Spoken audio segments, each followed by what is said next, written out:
রাজধানীর একটি কমিউনিটি সেন্টারে ৩৩ সদস্য বিশিষ্ট কার্যনির্বাহী কমিটির চূড়ান্ত ফলাফল ঘোষণা করল cable operators association of Bangladesh cope.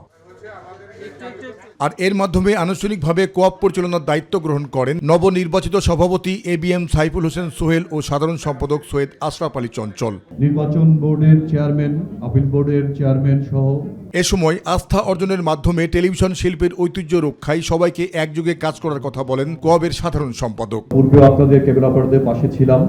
কেবল অপারেটরদের নানাবিধ সমস্যা আছে, সেই সমস্যা নিয়ে এই অ্যাসোসিয়েশন, আপনাদের অ্যাসোসিয়েশনের দায়িত্ব আপনারা দিয়েছেন, যে আস্থার জায়গাটা তৈরি করেছেন। ইনশাআল্লাহ আগামী নির্বাচনেও আপনাদেরকে পাশে পাবো বলে আমি আশা করি।